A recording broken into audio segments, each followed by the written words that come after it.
Começamos o nosso seminário sobre o santuário no sábado passado, falando da relação entre o santuário e o ministério de Jesus. Ontem nós tivemos o privilégio de termos o pastor Sérgio Rios falando sobre a vestimenta do sumo sacerdote.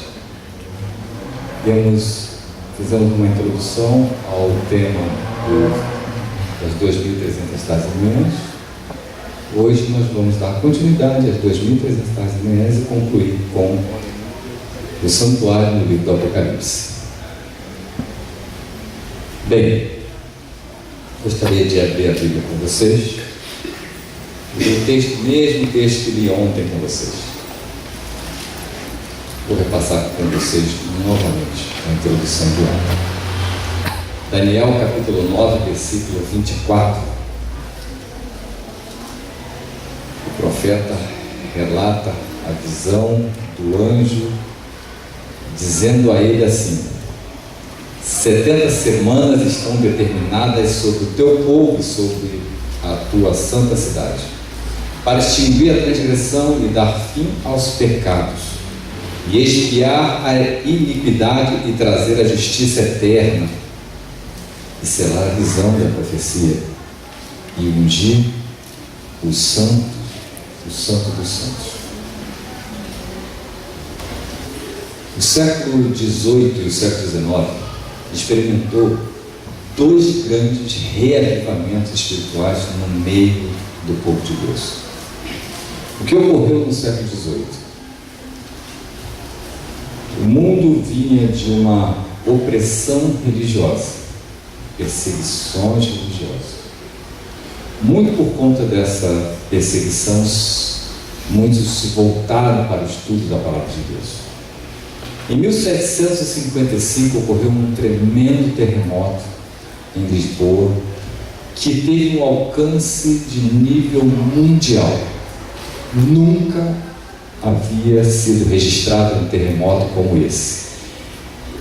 E o povo, ao ver tamanha catástrofe ocorrendo no mundo, se voltou para a palavra de Deus e verificou-se que um grande terremoto era anúncio da volta de Jesus. Um grande terremoto marcou a morte de Jesus. Um grande terremoto marca o retorno de Jesus. E aí, esperançosos de que o tempo da profecia estava se cumprindo, se voltaram para o estudo da palavra de Deus. 25 anos depois, ocorre o escurecimento do sol em 1780. Em maio de 1780. E aí, mais convictos ainda, eles ficaram de que Jesus estava voltando para aqueles dias. Naquela mesma noite, a lua se transformou em sangue. E ao ler o livro de Lucas, o Evangelho de São Lucas, no capítulo 21, ler o livro de Mateus, no capítulo 24, eles verificaram que esses eram sinais indicativos da volta de Jesus.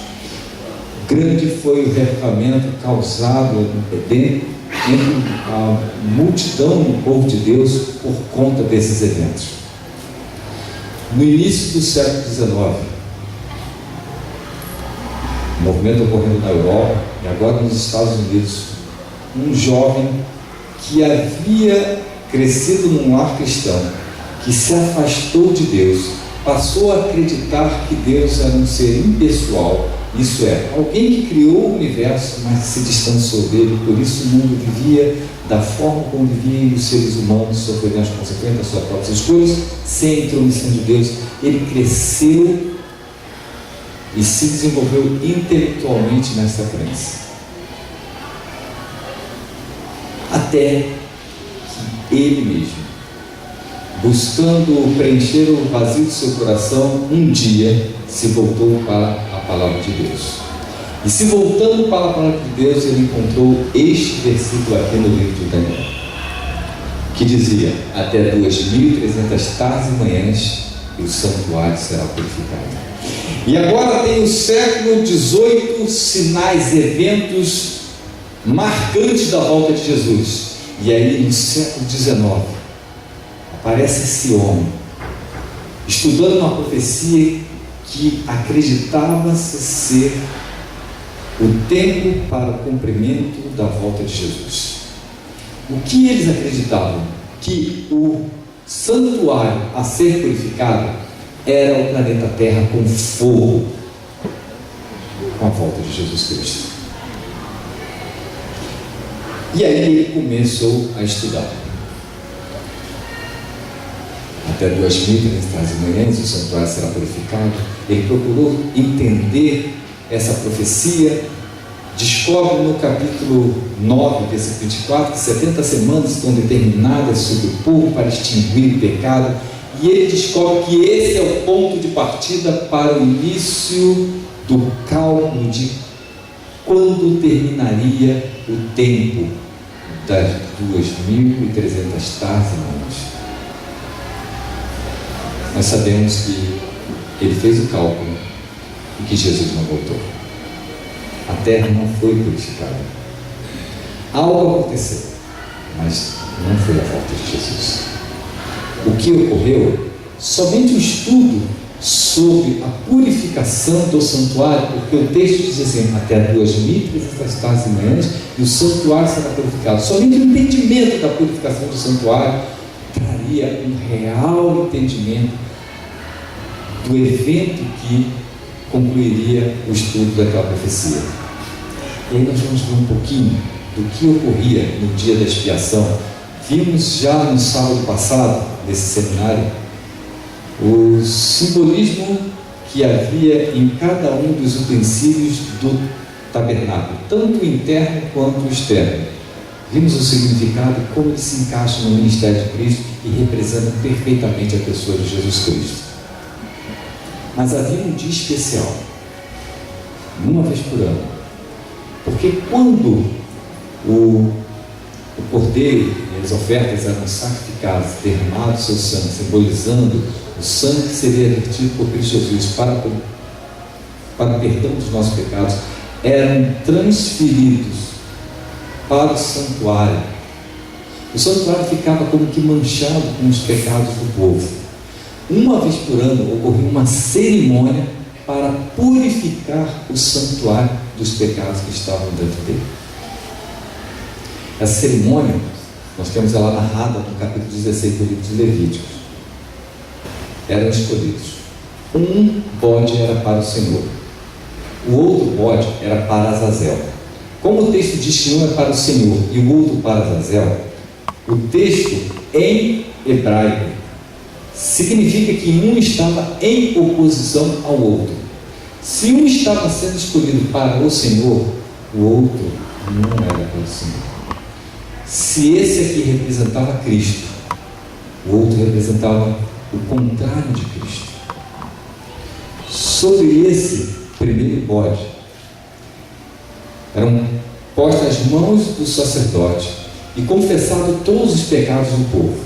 Esse bode ele era imolado e ele derramava sangue, porque sem derramamento de sangue não há remissão de pecados. Então esse bode, ele participava do ritual de purificação. O seu sangue era pego pelo sacerdote e colocado nas pontas do altar, simbolizando que o sacrifício feito estava sendo transferido para o santuário. Uma vez por ano.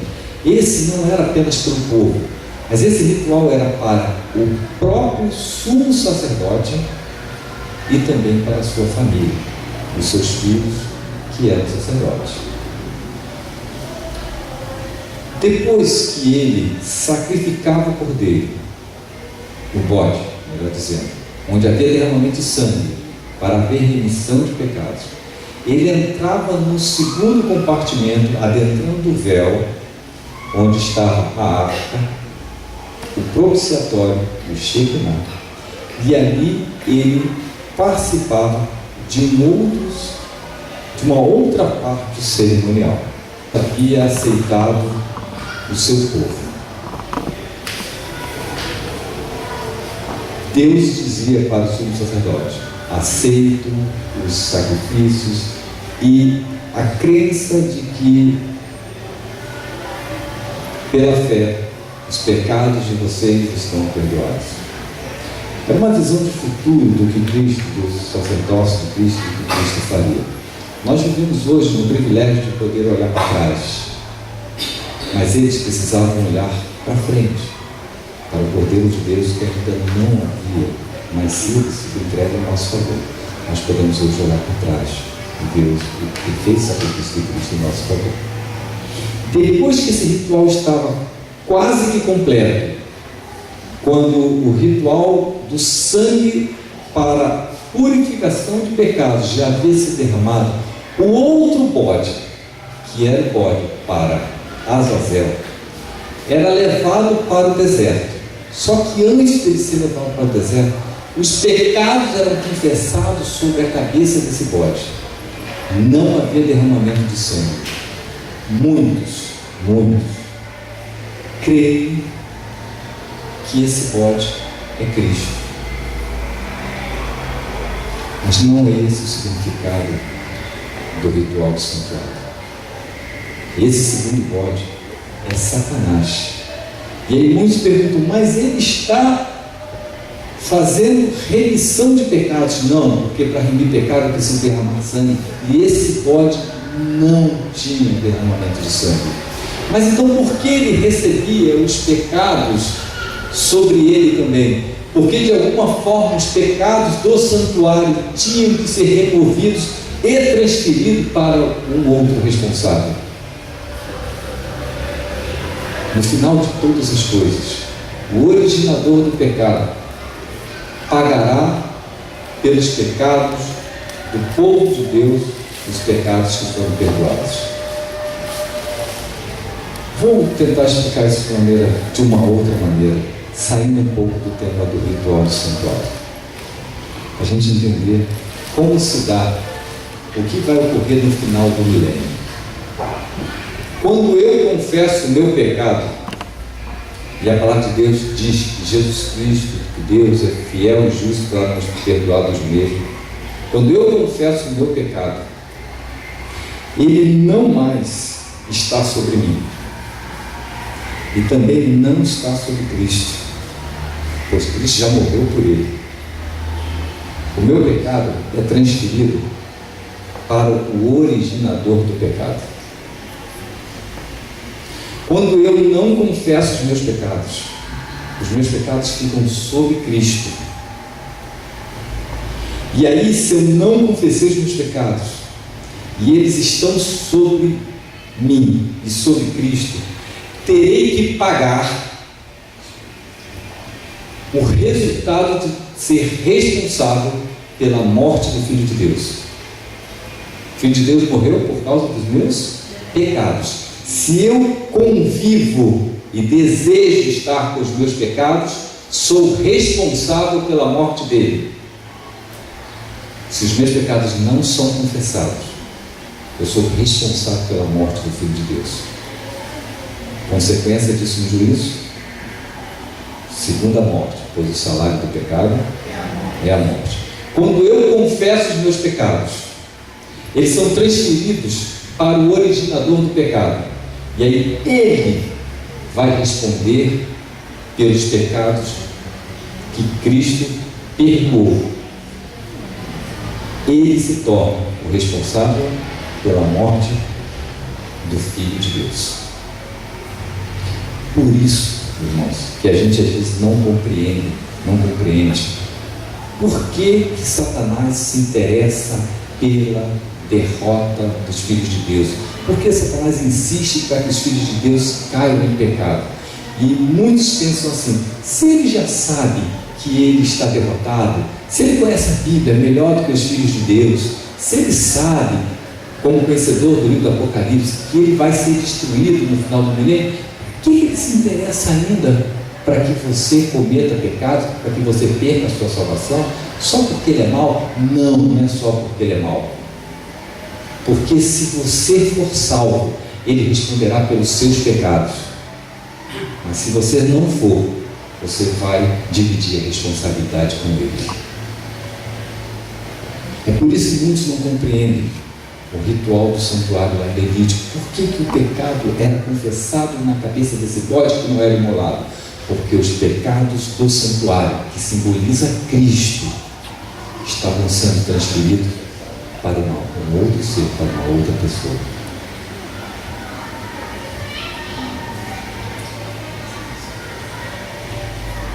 Nesse dia havia um personagem central para o entendimento do ritual santuário, que era a pessoa do sumo sacerdote.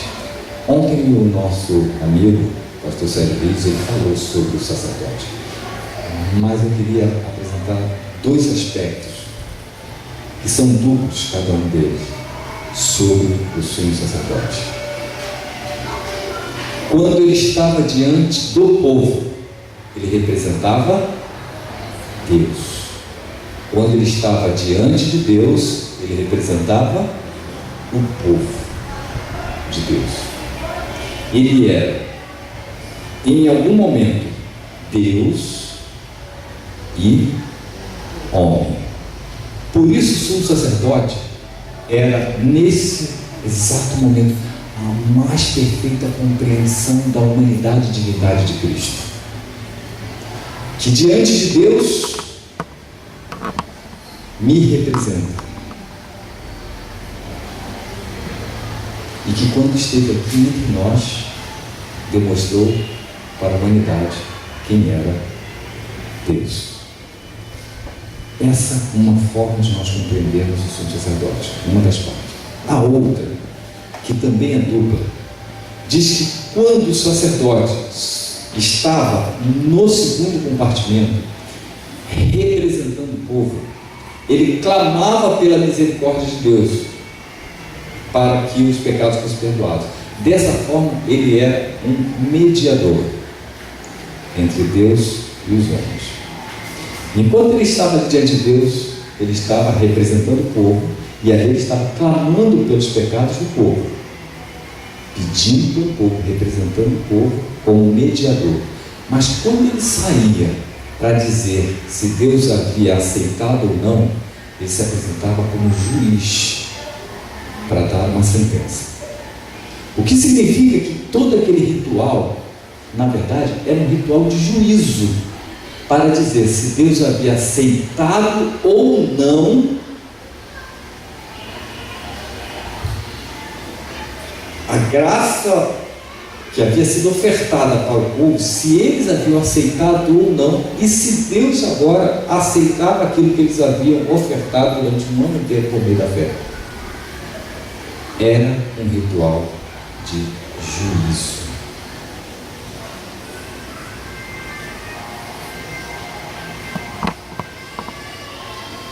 E continuava o texto. Então, na cabeça de Guilherme Miller, estudou o que podia, compreendeu o ritual do santuário, mas ainda dizia: até 2030 tardes e manhãs o santuário será purificado. E aí ele vai ao livro de Daniel, começa a estudar sobre o início dessa profecia, e ele compreende que no ano 457 a.C. saiu a ordem para restaurar. Daniel 9, 25 a 27 diz assim: sabe e entenda, isso o anjo dizendo a Daniel, a partir da promulgação do decreto que manda restaurar e reconstruir Jerusalém até o ungido. Quem é ungido? Jesus Cristo, o líder. Venha, haverá 7 semanas e 62 semanas, 69 semanas, primeiras 7 ali, e mais 62. A cidade será reconstruída nas suas ruas e muros, mas em tempo difícil. Depois das 62 semanas, o ungido será morto, na última semana, e ele fará um pacto comum por uma semana, e na metade da semana fará cessar o sacrifício. No estudo de Guilherme Miller, esse jovem que ficou afastado de Deus e que se voltou para o estudo das profecias quando já adulto, ele descobriu que as 70 semanas de Daniel 9, 24, 25, 26 e 27 compreendiam um período de 490 anos, que vai do ano 457 até o ano 34. As primeiras 7 semanas, 49 anos, as outras 62 semanas, 434 anos, E a última semana, formando um total de 490 anos desse período. Na metade da semana, o ungido foi retirado, como disse a profecia. O que ocorre no ano 34? 3 eventos que marcam que as 70 semanas haviam sido determinadas para o teu povo, Daniel. Quem era o povo de Daniel? O povo judeu. 70 semanas estão determinadas para o teu povo. No ano 34, surge um personagem importantíssimo para a história do Evangelho. Paulo é convertido ao cristianismo e começa a pregação para os gentios. Nesse mesmo ano, Pedro tem a visão do lençol com alimentos imundos e ele vai pregar para Cornélio e a família de Cornélio, junto com os que estavam naquela casa, todos gentios, recebem o Espírito Santo e fica confirmado que a salvação também é estendida para os gentios e não somente para os judeus. E o apedrejamento de Estevão. Esses 3 eventos ocorrem no ano de 34. 70 semanas estão determinadas sobre o teu povo. E aí, Guilherme Miller compreendeu que o início da profecia, que começava em 457 a.C., tinha o seu início das 70 semanas terminando no ano 34. Esse período aqui de 490 anos. Um clique de cada vez, Johnny, por favor. Esse período aqui, avançando, o período dos 490 anos, que são as 70 semanas de Daniel 9. Mas o período que ele queria concluir era o período de 2.300 anos. Se ele tinha 2.300 anos no período completo e já tinha sido cumprido 490, restavam ainda 1.810 anos para o cumprimento da profecia, que é aquela segunda parte ali. Sendo que os 490 terminaram no ano 34, se faltavam ainda 1.810, 34 mais 1.810, chegamos ao ano de 1.844. E que dizia a profecia? Até 2.300 tardes e manhãs, até 2.300 sacrifícios, dia, ano, conforme Ezequiel 7, números 14, diz que um dia para cada ano. Ele concluiu que no final desse período a terra seria purificada. Até 2.300 manhãs o santuário seria purificado. Não foi o que aconteceu. Jesus não voltou. O que foi que aconteceu? Onde foi que Guilherme Miller errou? O cálculo estava perfeito, o cálculo estava correto. Nesse período, muita foi a vergonha daqueles que pregaram a volta de Jesus, um desapontamento tremendo, comparável somente ao desapontamento que os apóstolos tiveram com a morte de Jesus Cristo, porque eles esperavam que ele era o que havia de reinar sobre Israel. Ficaram desapontados com a morte de Jesus. E aqui, o anúncio da volta de Jesus, Jesus não volta. Muitos se voltaram para as suas igrejas, inclusive Guilherme Miller volta para a sua igreja. Um outro grupo continuou marcando datas da volta de Jesus. Um outro grupo se tornou totalmente descrente da palavra de Deus. Um pequeno grupo somente acreditava que algo havia ocorrido em 1844, que eles haviam se enganado em alguma coisa. Deus não se enganou, Deus acertou, nós nos enganamos, algo ocorreu, algo foi purificado, não foi o planeta Terra, o que haveria de ter sido? E eles se voltaram para a palavra de Deus, para que a palavra de Deus respondesse, esclarecesse.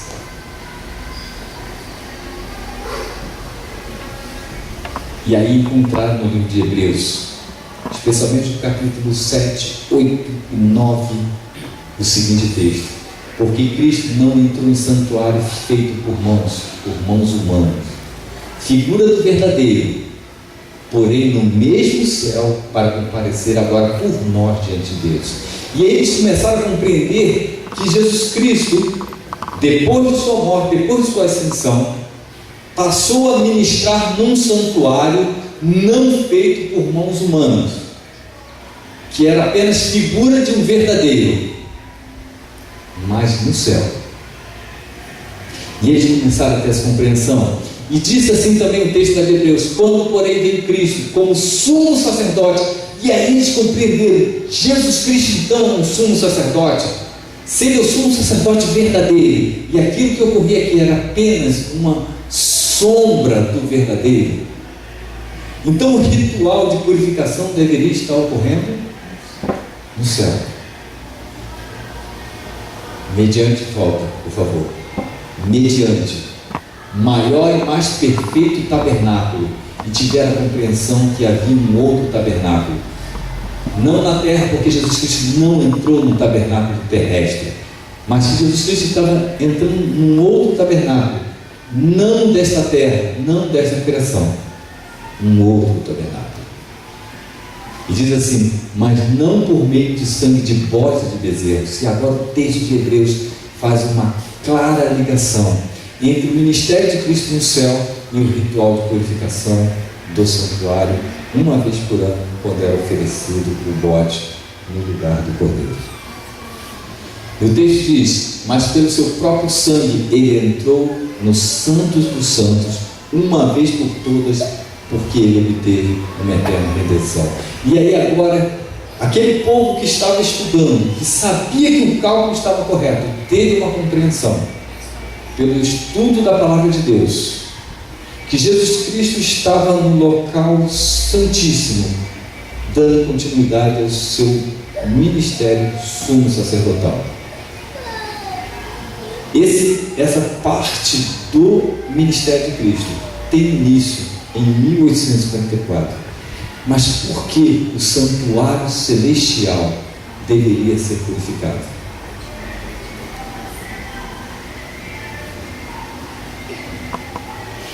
Porque o terrestre era apenas um símbolo do que na verdade estava ocorrendo no céu.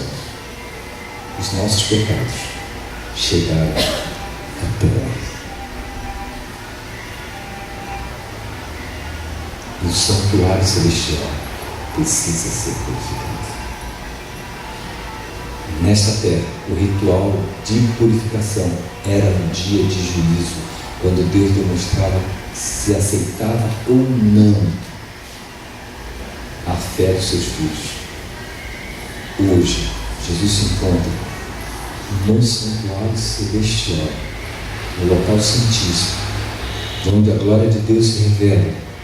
O estudo do Apocalipse diz que é o trono de Deus, que é representado pelo Shekinah nesse santuário terrestre, figura do verdadeiro, para um ritual de juízo.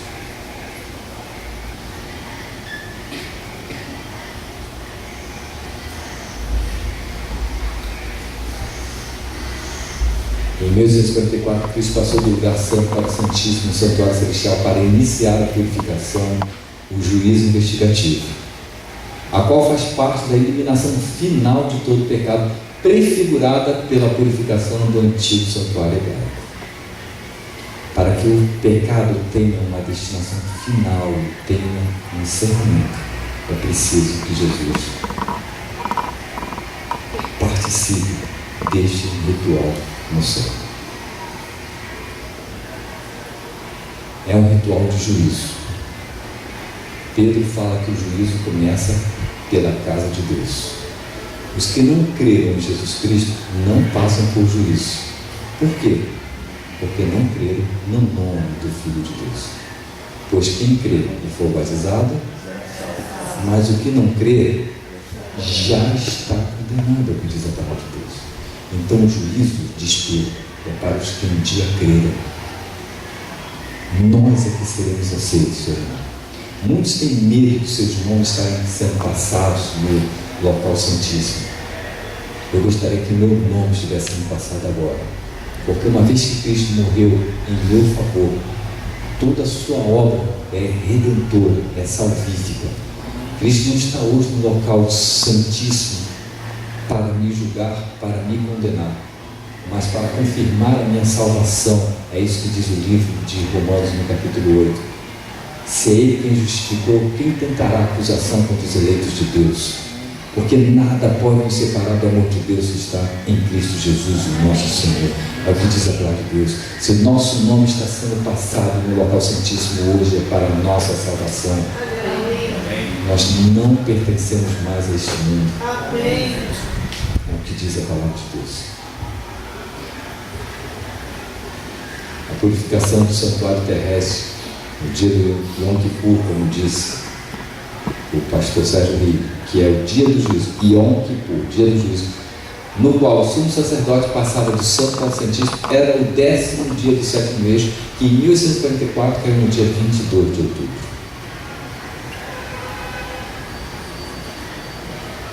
E diz assim, no livro do Apocalipse: e vi outro anjo voando pelo meio do céu.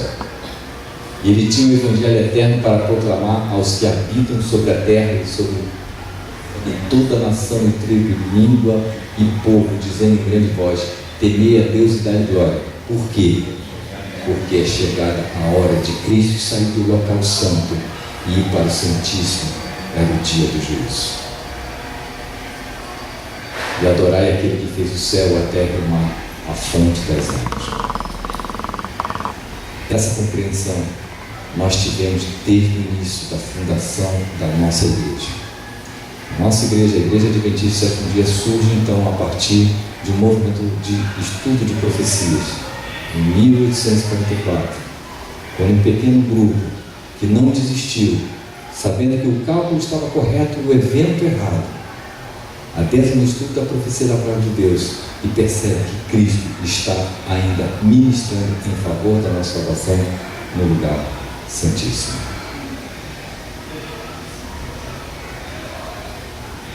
Eu queria ver rapidamente com vocês, temos até as 9 horas, para ver o santuário. Pode avançar, pode avançar. O santuário no livro do Apocalipse. Todo o santuário simbolizava o ministério de Cristo. O altar do sacrifício, simbolizando o sacrifício de Cristo. João Batista conta: eis o Cordeiro de Deus que tira o pecado do mundo. A bacia com a água, representando um mar de vidro. O local onde o povo de Deus purificado se reúne, simbolizando também Cristo, todo, único, perfeito, purificado, para nos purificar dos nossos pecados.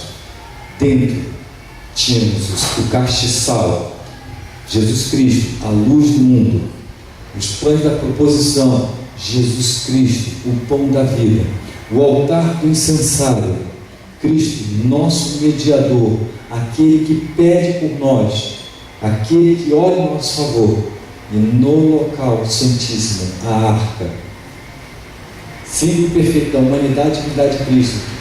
Deus não pediu para que se fizesse totalmente de ouro a arca, poderia ter sido feita, mas foi feita de madeira com ouro, representando a divindade e a humanidade de Cristo. Dentro dela, as tábuas da lei, o cajado de Arão que floresceu e o maná. Deus Todo-Poderoso, Deus Todo Misericordioso, Deus Todo Justiça. Símbolo perfeito de Cristo Jesus. O que é o livro do Apocalipse? Nós lemos o Apocalipse, muitos leem e temem, porque é realmente um livro de juízo. É um livro que fala de catástrofe, é um livro que fala do fim. Mas se nós compreendermos o livro do Apocalipse como sendo uma visão do santuário, e é isso que eu vou mostrar para vocês, depois de termos compreendido o ministério de Cristo no santuário, a segunda parte do ministério de Cristo no santuário celestial, representando o dia do Yom Kippur, o dia do juízo, vamos ter uma mais perfeita compreensão do que é o livro do Apocalipse, se não uma visão de João sendo levado para dentro do tabernáculo de Deus e caminhando por entre os utensílios e peças do santuário. O Apocalipse capítulo 1 começa dizendo assim, que é uma revelação de Jesus Cristo, ou Jesus Cristo sendo revelado, ou Jesus Cristo fazendo uma revelação que Deus deu a Jesus para mostrar aos seus servos as coisas que brevemente devem acontecer, e enviando-as pelo seu anjo, as notificou o seu servo João. A divindade com Cristo, com os anjos que trazem até João, que trazem revelação até nós. E diz assim, que ele testificou da palavra de Deus, porque esse João é o mesmo que foi um dos apóstolos de Cristo, que testificou de Jesus Cristo. E de tudo quanto viu, bem-aventurado aquele que lê, e bem-aventurados os que ouvem as palavras do livro do Apocalipse, e guardam as coisas que nelas estão escritas. Por quê?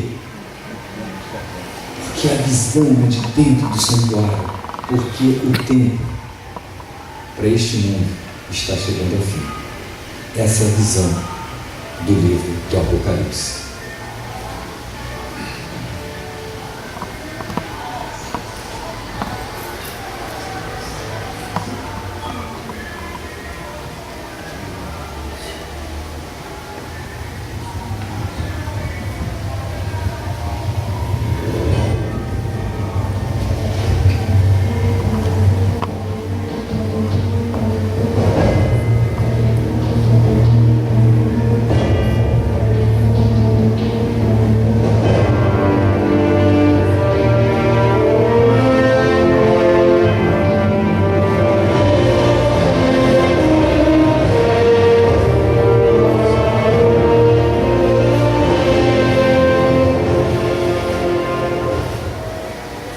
Diz assim: e vi os 7 anjos que estavam em pé diante de Deus. Lhe foram dadas 7 trombetas, e veio outro anjo e pôs-se junto ao altar, tendo incensário, o altar do incensário, que ficava de frente para a cortina do local santíssimo. Já no capítulo 8 ele está tendo essa visão de dentro do santuário, para que oferecesse as orações de todos os santos sobre o altar de ouro que está diante do trono. Havia um outro incensário em cima do propiciatório, onde o Shekinah se revelava, e da mão do anjo subiu diante de Deus a fumaça do incenso das orações dos santos. Depois do anjo tomou o incensário e encheu do fogo do altar e o lançou sobre a terra. E houve trovões, vozes, relâmpagos e terremoto. Então os 7 anjos que tinham 7 trombetas prepararam-se para tocar. Haverá um momento dentro da visão de João em que as orações deixarão de ser acendidas diante do trono de Deus. Esse é um texto altamente enriquecedor para a compreensão. Nós vamos ver desde o início do Apocalipse para que a gente tenha uma compreensão do que ocorre no capítulo 8. Que visão é essa que João está tendo? Diz o capítulo 1 assim, do versículo 12 em diante: voltei para ver quem falava comigo, e ao voltar vi 7 candeeiros de ouro. Lembram? No local santo, o candeeiro com 7 lâmpadas. E ele viu um semelhante a filho de homem, vestido de roupa talar, cingida à altura do peito com um cinto de bronze. E agora João está tendo a visão de Jesus como sumo sacerdote. E ele viu o candeeiro. E a sua cabeça e cabelos eram brancos como a lã, como a neve, e seus olhos como chama de fogo. E os seus pés semelhante ao latão reluzente que fora refinado numa fornalha, e sua voz como a voz de muitas águas. E ele tinha na sua mão direita 7 estrelas, e da sua boca saía uma aguda espada de 2 gumes, e o seu rosto era como o sol quando resplandece de sua força. João viu Jesus em glória como sumo sacerdote. E quando ele viu, diz assim: quando eu vi, eu caí aos seus pés como morto, e ele pôs sua mão sobre mim, a sua destra, dizendo: não temas, eu sou o primeiro e o último, e o que vivo. Fui morto, mas eis que estou vivo pelos séculos dos séculos, e tenho a chave da morte e do inferno. E ele se apresenta para João como sendo o Todo-Poderoso, o princípio e o fim.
Vi à destra do que estava sentado sobre o trono um livro, escrito por dentro e por fora, bem selado com sete selos.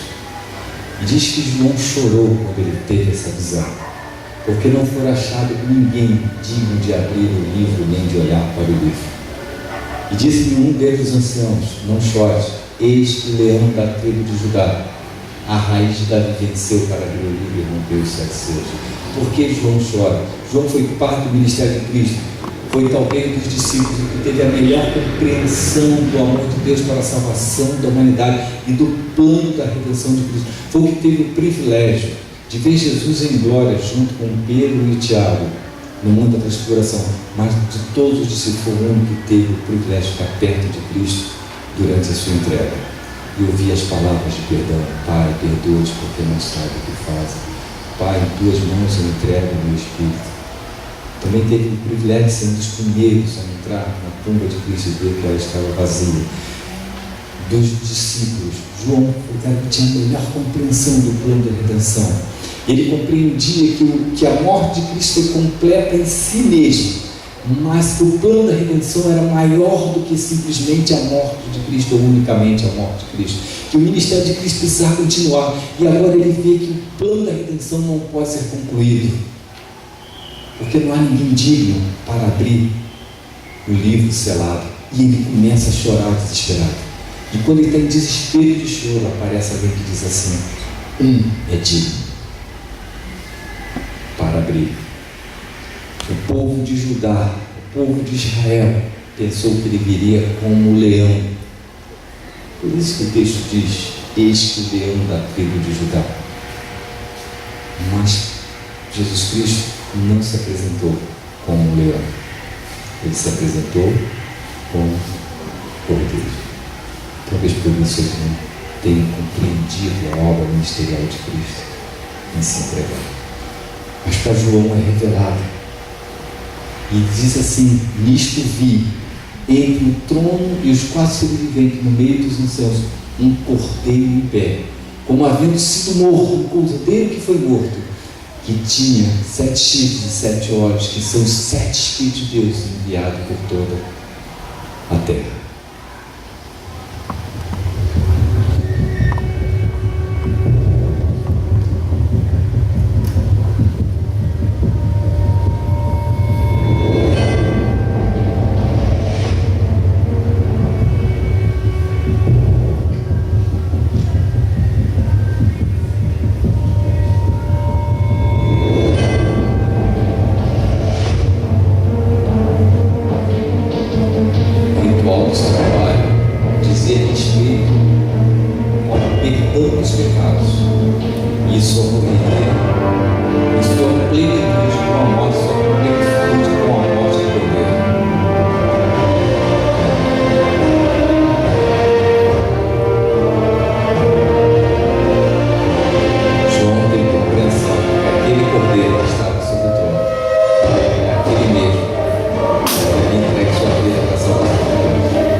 Desceria para o cenário. Via debaixo do altar. O altar ficava no pátio externo, onde o cordeiro, os animais eram sacrificados. Vi debaixo do altar as almas dos que tinham sido mortos por causa da palavra de Deus e por causa do testemunho que deram. E clamaram com grande voz, dizendo: até quando, ó soberano, santo e verdadeiro, não julgas e vingas o nosso sangue dos que habitam sobre a terra? E foram dadas a cada um deles compridas vestes brancas, e foi-lhes dito que repousassem ainda por um pouco de tempo, até que se completasse o número de seus conservos, que haviam de ser mortos, como deles também foram. Quando aquele pequeno grupo viu que Jesus não havia voltado, se voltaram para o estudo do livro de Daniel para compreender a profecia, descobriram que há uma íntima ligação entre o livro de Daniel e o livro do Apocalipse. Quando eles leram esse texto, perceberam que ainda não era tempo de Jesus voltar. O número dos que haviam de ser salvos ainda não estava completo. Por mais que o grupo clamasse: por que, Senhor, não voltas para por fim a todas essas coisas? Ainda haveria um tempo de graça e de salvação para os seres humanos. A obra ministerial de Cristo ainda haveria de ter continuidade no santuário celestial. No Apocalipse 7 diz assim: depois dessas coisas olhei, e eis uma grande multidão que ninguém podia contar. No capítulo 6, eles estão manchados de sangue, mas um único sangue poderia existir: o sangue do Cordeiro. Há um ritual de purificação no capítulo 6, quando Jesus Cristo troca as roupas dessas pessoas que estão com roupas manchadas de sangue e oferece as suas próprias vestimentas brancas para que estejam vestidos de branco. Um ritual de purificação. Esse é o ritual do santuário.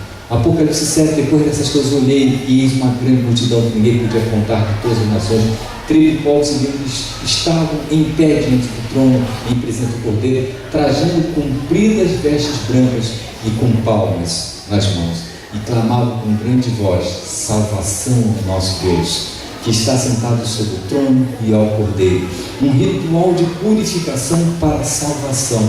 Muitos dizem que nossa crença do santuário se encontra em um tremendo equívoco, porque nós falamos que, apesar de completa a obra de Cristo em se entregar, morrendo na cruz do Calvário, ela não estava terminada. Uma vez sendo arguído sobre esta questão da nossa crença pessoal, eu gosto de nunca responder diretamente. Quando eu sou arguído, eu respondo com uma outra pergunta. Eu perguntei assim: se a obra está completada, então por que nós não estamos vivendo a eternidade?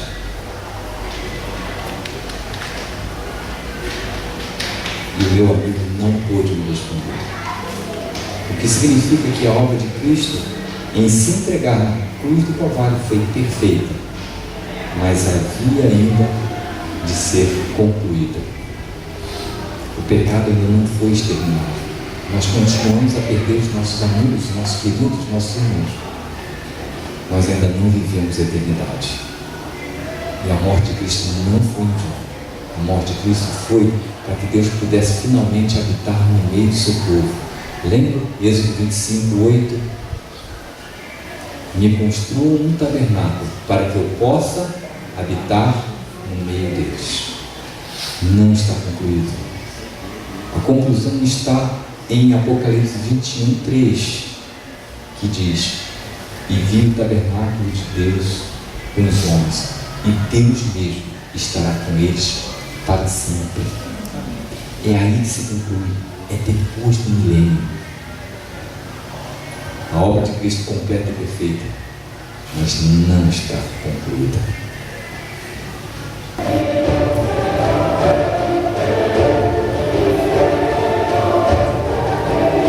E ele vê o altar que está no pátio fora, local do sacrifício, onde o sangue do cordeiro jorrava, quando ali ele era imolado e sacrificado.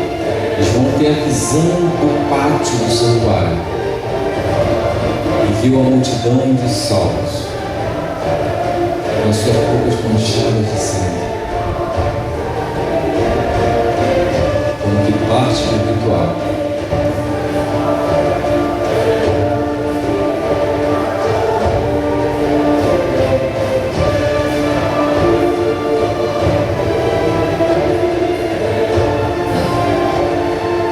Mas ele vê que Jesus Cristo, autor e consumador da fé, é quem faz a purificação do Senhor.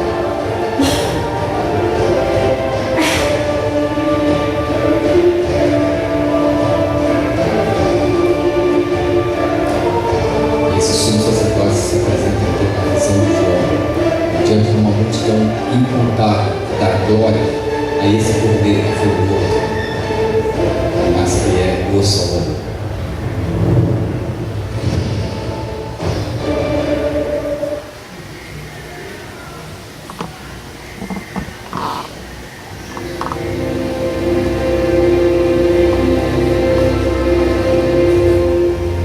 No altar, João está do lado de fora do local do tabernáculo. Quando ele entrou e viu as lâmpadas sendo acesas, ele estava no primeiro compartimento da tenda. Tem uma visão de Cristo glorificado como sumo sacerdote cai ao chão.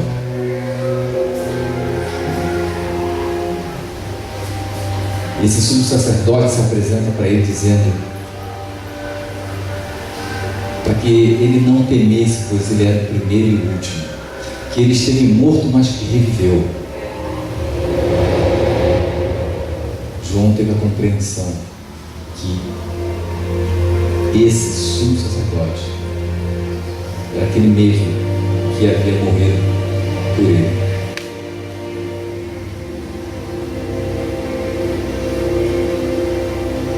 E daí ele vê Jesus caminhando, o sumo sacerdote, para dentro do segundo véu.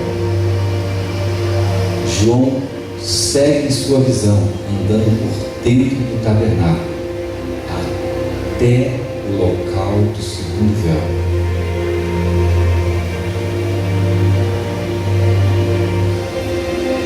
E nesse momento da visão, nós chegamos a 1844. O que João vê no segundo compartimento é o que diz o livro do Apocalipse assim, no capítulo 11: e abriu-se o santuário de Deus que está no céu, e no seu santuário foi vista a arca da aliança, e houve relâmpagos, vozes, trovões, terremotos e grandes saraivada. A visão de João no capítulo 11 é do segundo compartimento do santuário, isto é, o local santíssimo. Apocalipse 15 diz assim: quem não te temerá, Senhor, e não glorificará o teu nome, pois só tu és santo. Por isso todas as nações virão e se prostarão diante de ti, porque os teus juízos são manifestos. A entrada de Jesus no local santíssimo é para julgamento, é para juízo. Depois disso olhei, e abriu-se o santuário do tabernáculo do testemunho no céu, e saíram do santuário 7 anjos, que tinham as 7 pragas. Essa visão do Apocalipse 15 é a visão da conclusão da obra de Jesus no local santíssimo. Quando a obra termina ali, a porta da graça se fecha, o santuário termina no local santíssimo. Acabou a obra de purificação de Cristo e agora começam as pragas. As pragas é quando a porta da graça se fecha, não há mais oportunidade de salvação, porque a obra ministerial de Cristo no santuário celestial chegou ao seu fim. O dia do Yom Kippur terminou. O sumo sacerdote sai do local santíssimo para apresentar diante do povo, na condição de Deus, como juiz, como diz lá João, capítulo 5, 22, diz assim: porque o Pai a ninguém julga, mas entregou ao Filho todo o julgamento. É Ele mesmo, o Cordeiro é também o juiz.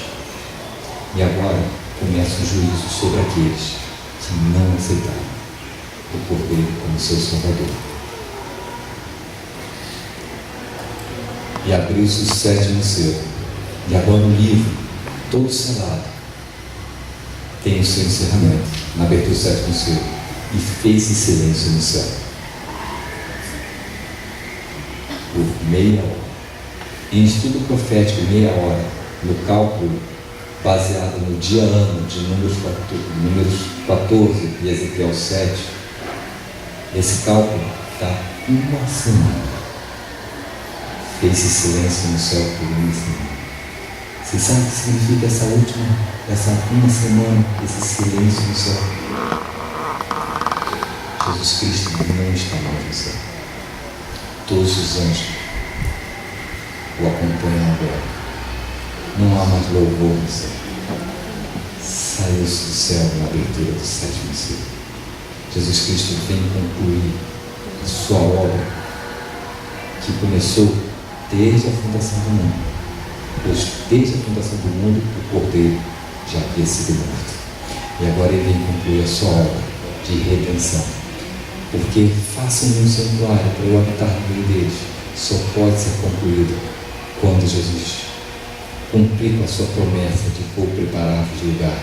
E depois que eu for preparar lugar, eu voltarei e vos receberei para mim mesmo, para que onde eu estiver, estejam vocês também. E agora está sendo concluída a obra ministerial de Cristo. Ele saiu do local santíssimo e vi 7 anjos que estavam em pé diante de Deus. Eles foram dadas 7 trombetas. E veio outro anjo e pôs-se junto ao altar. Agora nós conseguimos compreender o capítulo 8. E ele se pôs junto ao altar, tendo um incensário de ouro, e lhe foi dado muito incenso, para que oferecesse com as orações de todos os santos.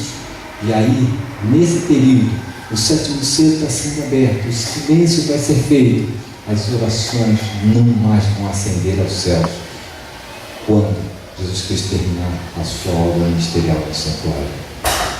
E da mão do anjo que subiu diante de Deus, a fumaça do incenso com as orações do santo, depois do anjo, o anjo tomou o incensário e encheu de fogo do altar e lançou sobre a terra.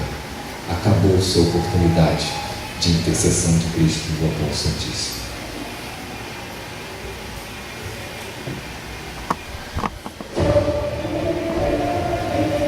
O último selo é aberto pelo Cordeiro que foi morto agora.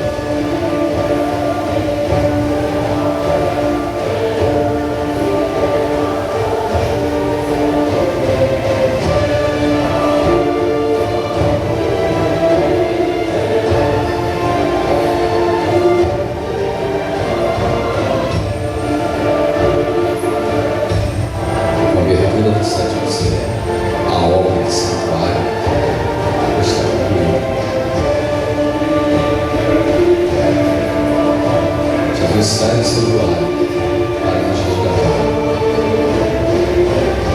O que há de bonito em tudo isso é que o santuário será transferido do céu para um outro lugar, onde Deus habitará para sempre no seu povo.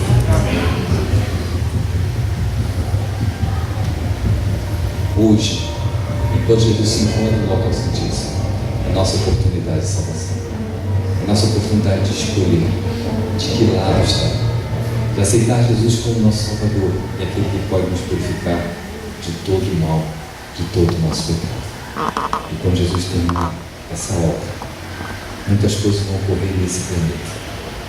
Muitas coisas ruins, como estão preditas no livro do Apocalipse. Quando o santuário não estiver mais lugar para a purificação de pecados, esse mundo sofrerá com a ausência da intercessão de Cristo. John.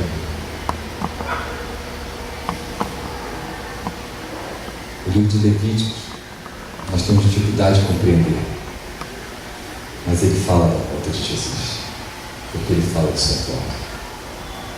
Também isso vos será por estatuto perpétuo no 7º mês, ao 10º mês, dia do ano puro. Afligirei as vossas almas, E não fareis trabalho algum, nem natural nem estrangeiro, que peregrino que pode, porque nesse dia se fará expiação por vós. O pecado vai ser exterminado. É isso que diz o livro de Levítico.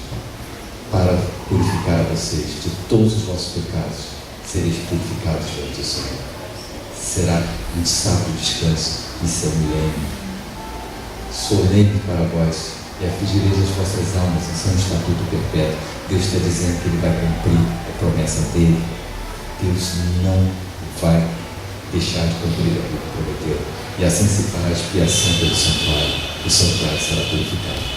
Também fará expiação pela tenda da revelação e pelo altar. Igualmente fará expiação pelo sacerdote, por todo o povo da congregação.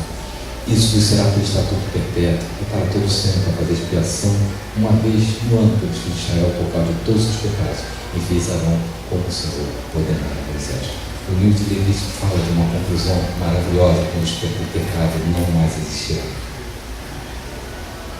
Jesus Cristo encontra hoje, ainda, como nosso representante. Nós hoje somos representantes de Cristo também. Mas vai chegar o tempo que não haverá mais oportunidade. Quando o certo não será favorito.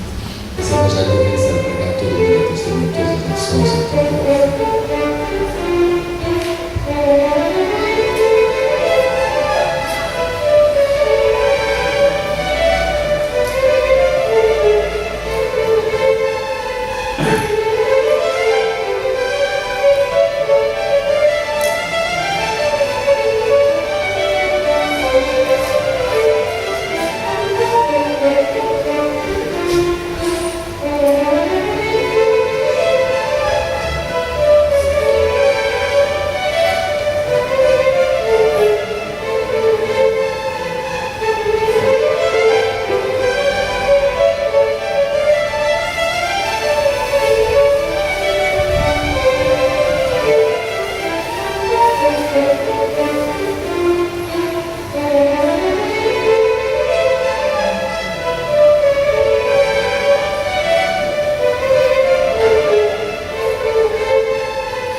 Deus abençoe.